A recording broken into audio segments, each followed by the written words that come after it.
These men are all Freemasons. And these are Freemasons. And so are these. He is a Mason, and so is he. They come from all walks of life, from all businesses and professions. They come from a wide variety of backgrounds and places. But they have one thing in common. They have discovered a fraternity, the Free and Accepted Masons, and they are all brothers. Welcome to Modern Freemasonry, as we give you a glimpse into the fraternity that has affected men's lives for centuries, and why I and thousands like me share this special brotherhood. When I first explored this great fraternity, I didn't know much about the rich histories and traditions of Masonry, but I did see the special interactions of the members of the lodge, and saw firsthand what real brotherhood was all about. These guys considered their fellow lodge members as a type of extended family, and I was impressed by the closeness they shared. As I learned more about my fraternity, I knew that my decision to be part of this grand society was one of the best ones that I would make for my personal and professional development.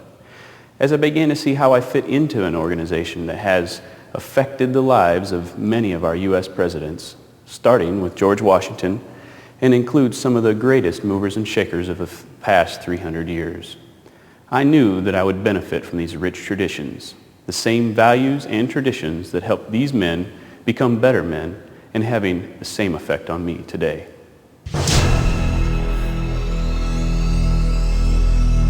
The mythical beginnings of the fraternity date back to the building of the Temple of King Solomon in Jerusalem around 1000 B.C. But the accepted origins of modern Freemasonry can be traced to the stonemason guilds that formed during the Middle Ages. The trade secrets of building Gothic cathedrals from massive stones without the use of mortar and with the use of geometry to turn a small drawing into an enormous structure were jealously guarded secrets. Secrets not even divulged to the priests of the churches who employed them. The guilds were developed to train masons in these skills, to enforce a standard of workmanship, and to hold their members to those high standards, as well as protect those valuable secrets. As the Gothic style of architecture lost its popularity and the common people became better educated across Europe, the Masonic guilds lost their reason for existence. But as the Age of Enlightenment dawned, a group of philosophical men saw in Masonry the ideal metaphor for character building in men. Construction of a strong, well-balanced structure, built with the assistance of many like-minded men and dedicated to God, much like the cathedrals of old. By the early 1700s, Freemasonry had changed from a guild of operative masons who actually built buildings to a character-building society of speculative masons, dedicated to taking good men and making them better. The fraternity of Free and Accepted Masons has been an integral part of culture of the civilized world throughout much of recorded history, and part of American society long before the colonists took up arms against the Crown in 1776. Many Americans don't realize that the development of America as a nation is interwoven with Masonic history, an illustration of Masonic traditions and values at work. These ideals of faith, combined with tolerance, charity and responsibility, and belief in the intrinsic goodness and equality of man, were carved into the foundation of our nation by men who first learned to practice them in a lodge. George Washington, Ben Franklin, John Hancock, James McHenry, and James Monroe were Masons. 9 Freemasons signed the Declaration of Independence, and 10 signed the Constitution, and 14 U.S. presidents have been Masons. As a Mason, I've taken advantage of the many benefits of membership. Of course, I'm having a lot of fun doing it.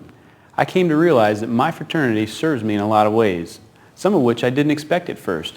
The members of my lodge are not just a collection of brothers who get together on meetings and other functions. They serve as a social outlet, a business network, and mentors for achieving my goals. Masonry has introduced me to business and civic leaders that I otherwise may have never known. These personal connections represent just a slice of the fraternity's benefits. My fellow lodge members are also ready and willing to help me on a personal level, as they will be for you. The The fraternity's great mix of ages and backgrounds lends itself to a personal support system, an experienced group of men who help me with challenges they've faced before. And most importantly, my brothers have become lifelong friends in the fraternity experience of a lifetime. Freemasons hold true to a set of timeless values, which makes the fraternity as impacting and relevant today as it has been for centuries. These enduring tenets have helped to guide men's lives, taking good men and helping them become better men by holding true to brotherly love, relief, and truth. These Masonic values are not just empty words on paper. No, to Masons they represent a daily guide for living. These values we hold up to help us to gain a deeper appreciation of becoming better family men, better professionals, and better citizens. The Masonic fraternity also develops leadership abilities among its members.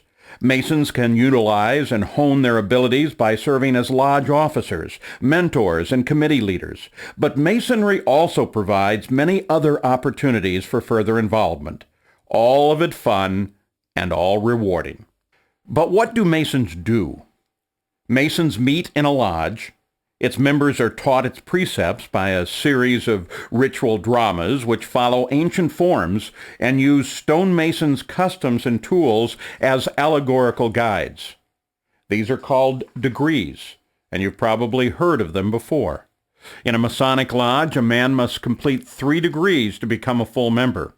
Like the old medieval guilds, he is initiated as an entered apprentice, passed to the degree of fellowcraft, and finally raised to the degree of a master mason.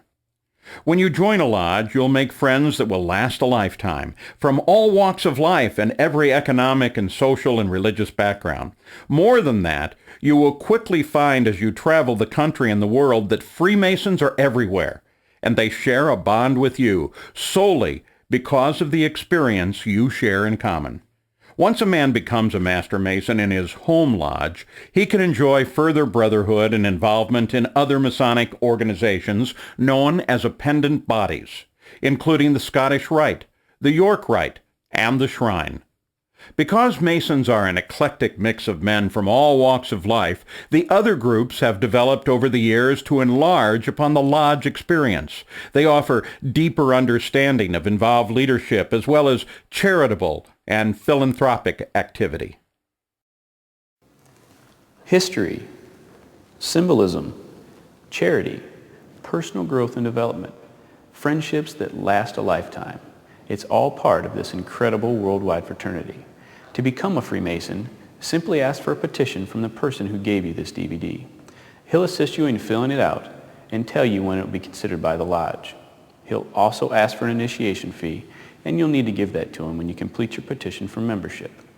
I can personally tell you the impact the Masonic fraternity has had on my life, even in the short time that I've been part of it, from forming a support network of caring friends, getting real-life leadership experience, and meeting men from all over who enjoy helping me succeed. And not just any men, men I call my brothers.